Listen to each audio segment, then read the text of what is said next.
Hi students, आज हम लोग स्टार्ट करने जा रहे हैं पहला चैप्टर संख्या पद्धति। संख्या पद्धति से 10th में मैथ में 5 नंबर का आएगा। ठीक है, तो इसमें क्या है, यूक्लिड विभाजन प्रमेयिका।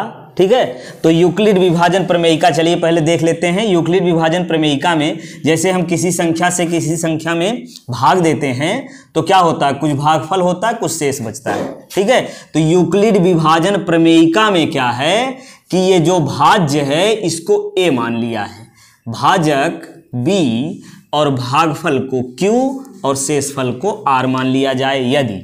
ठीक, तो देखिए हमने बहुत भाग लगाया है, आज एक भाग और लगा लें।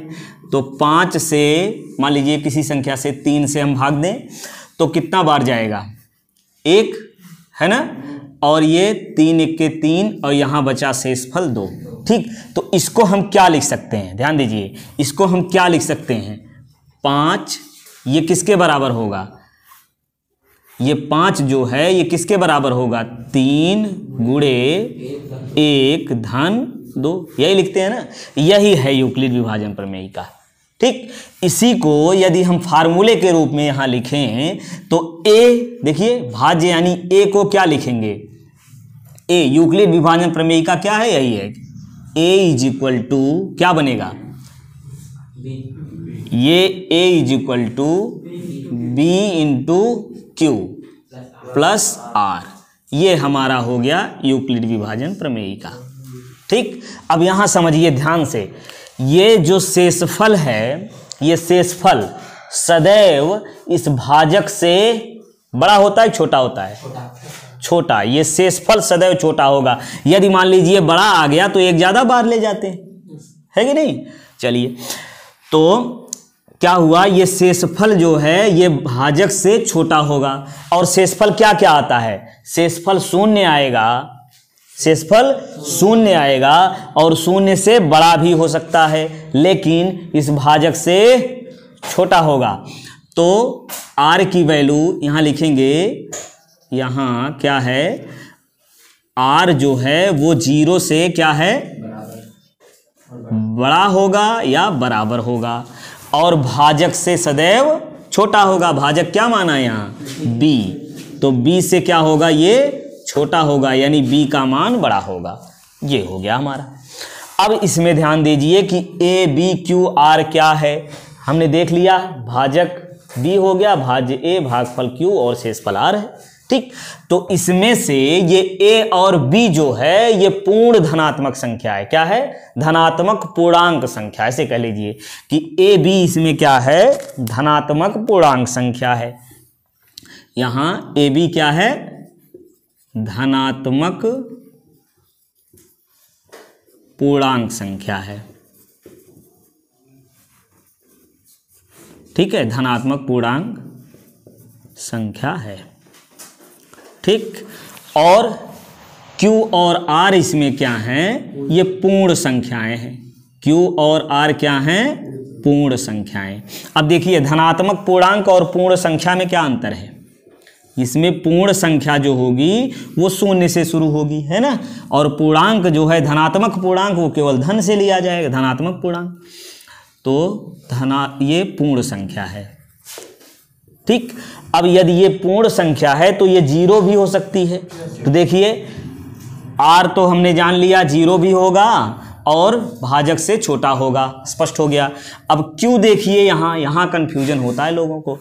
q जो है वो क्या है, 0 कब होगा, ये क्या बार जो गया है यानी भागफल जो मिला है वो क्या 0 हो सकता है, कैसे होगा, जब, ध्यान दीजिए, जब ये भाजक जो है, ध्यान दीजिए, ये 0 कब होगा, क्यों, जब भाजक जो है वो भाज्य से बड़ा हो, भाजक भाज्य से बड़ा हो। यानी इसे भाग दें हम, यदि 3 में 5 से भाग दीजिए, एक बार तो जाएगा नहीं क्योंकि 5 1 के 5 हो जाएगा, है कि नहीं। तो यहाँ क्या करें हम, कितना बार ले जाएंगे, 0, और तब यहाँ होगा, ये 0 हो गया, इसको घटाएंगे तो मान लीजिए माइनस पे कर देंगे, है कि नहीं, ऐसा हो सकता है। चलिए, तो फिर ये तो हमारा हो गया यूक्लिड विभाजन प्रमेयिका। अब यूक्लिड विभाजन प्रमेयिका पर आधारित कुछ क्वेश्चंस हैं, ठीक है, जिसको हमने पिछले वीडियो में बताया उसको देख लीजिए। और हम यहां पर बताएंगे मासा निकालेंगे, यानी HCF निकालेंगे यूक्लिड विभाजन प्रमेयिका से। विभाजन प्रमेयिका द्वारा पहले मासा ज्ञात कर लेंगे यहां। ठीक, चलिए तो यहां देखते हैं जो छोटा, देखिए यहां जिससे भाग देना है, जिससे भाग देना है यानी जिसमें भाग देना है वो ये वाला बड़ा होगा, ये छोटा होगा। यानी जिससे भाग देंगे ये छोटा होगा, ये क्या होगा, बड़ा होगा। यानी बड़ी वाली संख्या जो है उसको क्या मानेंगे, A। तो यहाँ A क्या होगा, यहाँ A क्या होगा, ये 400, 4025। और B क्या होगा, B हो गया 1656। ठीक, अब यूक्लिड विभाजन प्रमेयिका हम लगा देंगे। अब क्या करेंगे, यूक्लिड विभाजन प्रमेयिका लगाएंगे तो उसके लिए हमको भाग देना पड़ेगा। भाग दीजिए, ये 4025 में 1656 से भाग दीजिए तो कितना बार जाएगा, 2 बार ले जाओ। 6 दूना 12 और 5 दूनी 10, 1 11, 6 दूनी 12, 1 13, 2 1 के 2 1 3। ठीक है, अब इसको घटाओ, कितना मिला, 3 1 और 10 में से 3 गए 7।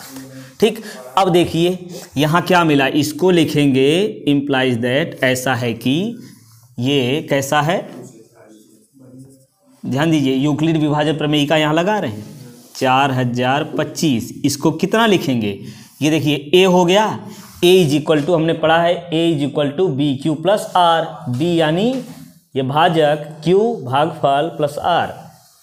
भाजक कितना है 1656, भागफल कितना है 2, प्लस शेषफल 713 मिल गया। ठीक, यहाँ अब हम क्या करेंगे, देखिए ध्यान से, ये जो है इससे, इससे हम इसको भाग देंगे। तो अब यहाँ पर हम क्या करेंगे, 1656 को क्या करेंगे, 713 से भाग देंगे, भाग देने पर। चलिए भाग दीजिए फिर से, इसी में देखिए भाग देते हैं ना, ये हो गया 1656 भागे 713। ठीक, तो 7 दूनी 14, 2 बार जाएगा ना, तो 3 दूनी 6, 2 1 के 2 और 7 दूनी 14। घटाओ इसको, 0 3 और ये आ गया 2। ठीक, अब इसको हम यूक्लिड विभाजन प्रमेयिका से क्या लिख सकते हैं, 1656 बराबर ना, ये हो गया A is equal to B Q plus R. B कितना है, B कितना है 713, बी क्यू, Q 2 हो गया, प्लस R 230 आया। अब फिर क्या करेंगे, ये नीचे दिख रहा है, तो अभी कहाँ लगाएं इसको, चलिए नीचे लगा दे रहे हैं। अब क्या लिखेंगे यहाँ, 713 को किससे भाग देंगे, 230 से भाग देने पर। ठीक है, इसी से भाग दीजिए तब तक जब तक पूरा शेषफल शून्य ना आ जाए। ठीक, तो इसको ये मिटा दें हैं।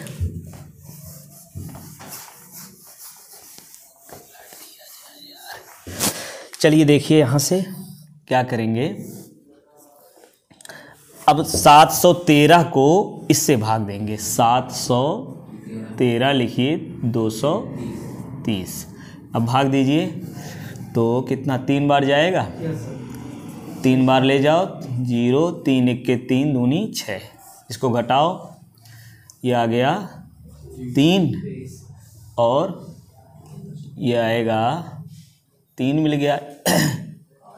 ये 3 तिरिक्का 9 होगा ना, ये 9 और ये आ गया 23। ठीक, अब इसको क्या लिखेंगे, फिर वही A इज इक्वल टू यानी 713 is equal to B Q, B कितना है 230, बी क्यू कितना है 3 प्लस R 23 हो गया। ठीक, अब फिर क्या करेंगे, 230 को 23 से भाग देने पर, ठीक है। तो भाग दीजिए फिर से, 230 भागे 23 कितना बार जाएगा? 1। ये 23 हो गया, काट दीजिए, 0 उतारिए, 0 बढ़ाइए, है ना। अब शेषफल शून्य हो गया, ठीक। जो शेषफल जब शून्य हो गया तो जिससे भाग दे रहे हैं वही हो जाएगा HCF, ठीक। तो इसको क्या लिखेंगे? 230 = BQ, यानी 23, Q कितना है? 10 + 0, ठीक। तो अतः यहाँ हमको मिल जाएगा, अतः किसका किसका निकाले हैं? 1656 HCF निकाले हैं ना, किसका? 1656 और इतने का हमने HCF निकाला, वो कितना आ गया? 23, ठीक। तो ये हमारा हो गया यूक्लिड विभाजन प्रमेयिका के द्वारा मासा। आया समझ में? ठीक है ना। चलिए, तो ये तो हमारा हो गया यूक्लिड विभाजन प्रमेयिका से मासा। इसके बाद हम अब पढ़ेंगे गुणनखंड द्वारा मासा लासा, ठीक है, और भाग विधि द्वारा।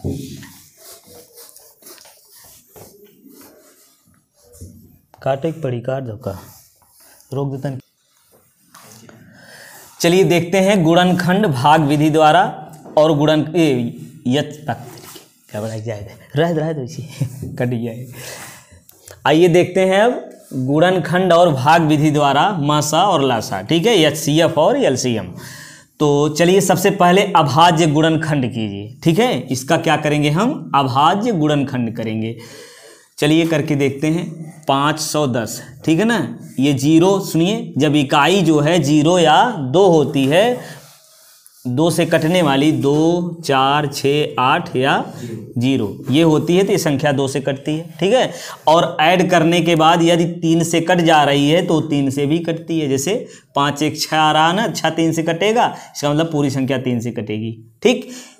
और 5 से इकाई 0 हो या 5 से कटने या 5 हो, इकाई 0 या 5 हो तो वो 5 से कटेगी, ठीक है। इकाई 0 2 4 6 8 हो, 2 से कटेगी। यदि ऐड करने पर, संख्या को ऐड करने पर 3 से विभाजित हो जा रही है, जोड़ने के बाद जो संख्या मिलेगी वो 3 से कट रही है, तो वो 3 से कटेगी, ठीक है। चलिए, तो ये कितने से कटेगा? 2 से। तो 2 से भाग दीजिए, 2 दूना 4, 2 पच्चे 2 दूना 4, 2 पच्चे 10, 2 पच्चे 10, ठीक है। अब देखिए इकाई 5 है, ऐड करिए, इसको कितना है? 5 5 10, 2 12 हो गया, इसका मतलब 3 से कट जाएगी।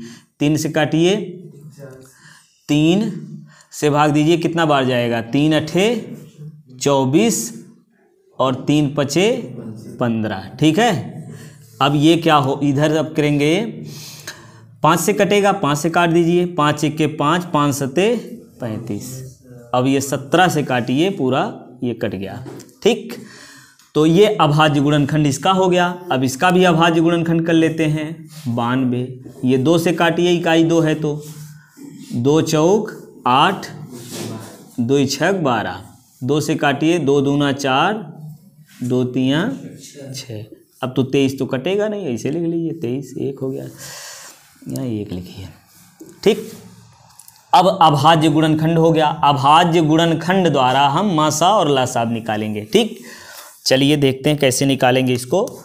510, इसको जो गुणनखंड मिला है उसको लिख लीजिए, 2 गुणे 3 गुणे 5 गुणे 17, ठीक है, ये मिल गया। अब इसके बाद नीचे लिखिए कितना है? 92। इसको लिखिए 2 गुणे 2 और गुणे 23, ठीक। अब यदि इसका हमको निकालना है HCF यानी मासा निकालना है, क्या निकालना है? यदि इसका मासा ज्ञात करना है हमको, मासा यानी HCF, दोनों में से एक ही लिखिए। मासा यानी HCF कितना आएगा? जो दोनों में हो, जो दोनों में हो वही। तो 2 इसमें भी है, इसमें भी है, ये 2 हो गया। यदि मान लें यहाँ 3 है, यहाँ इसमें भी अगर 3 मिल जाता तो पहले 2 लिखते फिर 3 भी लिखते, है ना, तो अच्छा आता। लेकिन इसमें क्या है? केवल 2 ही कॉमन है, तो मासा हो गया 2, ठीक, अब करेंगे लासा ज्ञात करेंगे यानी एलसीएम, लासा ज्ञात करेंगे। ठीक है, तो लासा यानी एलसीएम कैसे निकालेंगे, जो दोनों में है पहले उसको लिख लीजिए, 2 हो गया। फिर जो बचा है, यहाँ 3 है, इसमें है नहीं, उसको भी लिख लो। 2 एक एक्स्ट्रा इसमें है, पहले 2 लिख देते हैं यहाँ, 2 और 3। ठीक, 2 3। अब क्या बचा 5, उसको उतार लीजिए, और 17 फिर 23। ठीक, चलिए अब इसका करेंगे गुणा, 2 दूना 4, 4 3 12 पचे 60 गुणे 17 गुणे 23। ठीक, अब क्या करें, इसका गुणा कर लें। कौन सा गुणा करें, ये 60 गुणे, इसका गुणा कीजिए 17 तियाँ, या तो इसको गुणा कर लीजिए पहले, 17 से फिर गुणा कर देंगे। 0 6 तिरिक 18 और 3 6 दूनी 12 1 13। अब गुणे 17, अब 17 से कर लीजिए तो कितना आएगा 23 46 0। ये गुणा करेंगे तो ये आ जाएगा। ठीक है, तो ये हमारा मिल गया मासा और लासा। ये HCF कितना मिला 2, LCM मिला इतना। आया समझ में?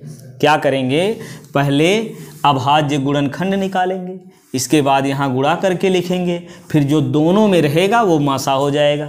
ठीक है, और यदि लासा भी निकालना है तो क्या करेंगे, जो दोनों में है उसको लिखिए, फिर जो शेष बचा है उसको उतार लीजिए। ठीक, चलिए, तो ये तो हो गया गुणनखंड द्वारा। अब क्या करेंगे, भाग विधि द्वारा इसी को निकालेंगे। भाग विधि द्वारा चलिए निकाल के देखते हैं। तो भाग देना होगा अब किसमें, 510 में 92 से भाग दीजिए मासा निकालने के लिए। ठीक, 510 में 92 से भाग दीजिए, 9 पचे 45, 5 बार जाएगा, 5 दूनी 10 और 9 पचे 45 1 46 460। अब ये हो गया 0 6 5 11 50 आएगा ना।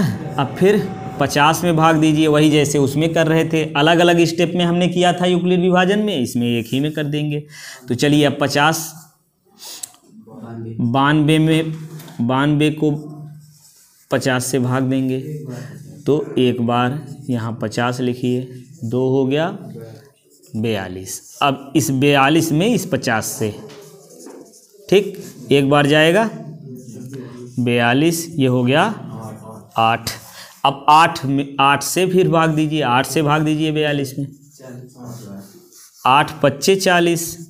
ठीक है, ये मिला 2। अब 2 से भाग दीजिए किसमें, 8 में, 2 चौक 8, ये कट गया। ठीक है ना। और जब शेषफल शून्य आ गया तो जो जिससे भाग दिए हैं वही हो जाता है HCF। इसका HCF क्या हो गया, HCF इसका आ गया 2। ठीक, अब LCM निकालते हैं भाग विधि द्वारा। इसको कैसे करेंगे, 510 जो है और 92, 510 और 92, इसका करेंगे इस प्रकार से एक साथ गुणनखंड, है ना। ध्यान दीजिए इधर, तो 2 से, बड़ा गधा लड़किया, बंद करे यार वीडियो हुआ कहीं बीच। ये भाग विधि द्वारा अब मासा ज्ञात करेंगे, क्या होगा 510 और 92, इसको लिखिए। अब इसका अभाज्य गुणनखंड जैसे करते हैं उसी तरीके से, तो ये जो 2 से कटेगा सब 2 से भाग दीजिए, 2 दूना 4, 2 पच्चे 10, 2 पच्चे 10। अब 2 इससे भाग देंगे कितना, 46 बार जाएगा। फिर इससे 2 से भाग दीजिए, ये वाला कटेगा, 2 5 5 लिख लीजिए, 23 हो गया। अब ये जो है ये 3 से काट लीजिए, 3 8 24, 3 पच्चे 15 और ये हो गया 23। ठीक, 5 से काटो, 5 1 5 7 35 और ये हो गया 23। अब 17 से फिर 23 से, ठीक है। तो ये 17 से भाग देंगे, 1 मिल जाएगा, 23 ऐसे लिख लीजिए। अब ये 23 से 1 और यहाँ 1 हो गया, ठीक है। अब क्या करेंगे, यही हमारा सब गुणा कर लेंगे, हो जाएगा LCM। ठीक, LCM ये कितना हो गया, 2 गुणे 2 गुणे 3 गुणे 5 गुणे 17 गुणे 23। ठीक, अब गुणा करेंगे तो वही जितना उसमें आया था वही आएगा। कितना आया था, 2346 ये हमारा हो गया LCM। ठीक, हमने सीखा गुणनखंड द्वारा और भाग विधि द्वारा HCF और LCM। ठीक, इसमें एक फार्मूला और याद रखिए, क्या कि हमेशा ये होगा कि HCF और LCM का मल्टीप्लाई करेंगे यानी इसका गुणा करेंगे तो ये दोनों संख्याओं के गुणनफल के बराबर होगा। दोनों संख्याओं के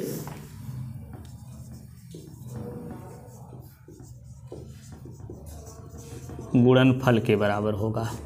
ठीक, इस पर आधारित बहुत क्वेश्चन मिलता है। ठीक है ना, क्या दोनों संख्याओं का गुणनफल जो होगा वो सदैव मासा और लासा के गुणनफल के बराबर होगा। यानी 510 में यदि 92 से गुणा करेंगे तो उतना ही आएगा। ध्यान दीजिए, 510 और 92 का गुणा उतना आएगा जितना ये HCF और LCM का आया है। ठीक है, ये हमेशा होगा। इस पर आधारित क्वेश्चन, ये क्वेश्चन है कि HCF 306 और 657 का HCF जो है वो 9 दिया हुआ है। इसी प्रश्न को ऐसे भी पूछा जा सकता है, 306 और 657 का HCF 9 है तो इसका LCM ज्ञात करो। ठीक, या ऐसे दे दिया जाए HCF इतना करके 9 तो LCM ज्ञात करो, इसी का LCM ज्ञात करो। तो इसके लिए क्या करेंगे हम, अभी हमने बताया क्या, HCF गुणे LCM ये बराबर क्या होगा, दोनों संख्याओं का गुणनफल, दोनों संख्याओं का गुणनफल। ठीक, तो HCF कितना हो गया, 9 हो गया। LCM हमको निकालना है, ऐसे लिख लीजिए। अब दोनों संख्याओं का गुणनफल यानी पहली संख्या 306 है और दूसरी 657। ठीक, अब क्या करेंगे, इसमें गुणा है तो 9 इधर लाएंगे तो ये बटे में हो जाएगा। LCM ये हो गया 306 और 657 बटे 9। 3 से काट दीजिए या 9 से डायरेक्ट 3 से काटिए आराम से। 3 तिरिका 9, 3 एके 3 0 2। ठीक, तो फिर 3 से काट दीजिए, 3 तिरिका 9 और 3 चौक 12। ये मिल गया 34 गुणे 657। इसका गुणा कीजिए जल्दी से, कितना आएगा, 2 यहाँ तो आएगा, 22 33 8। ठीक, ये हो गया LCM।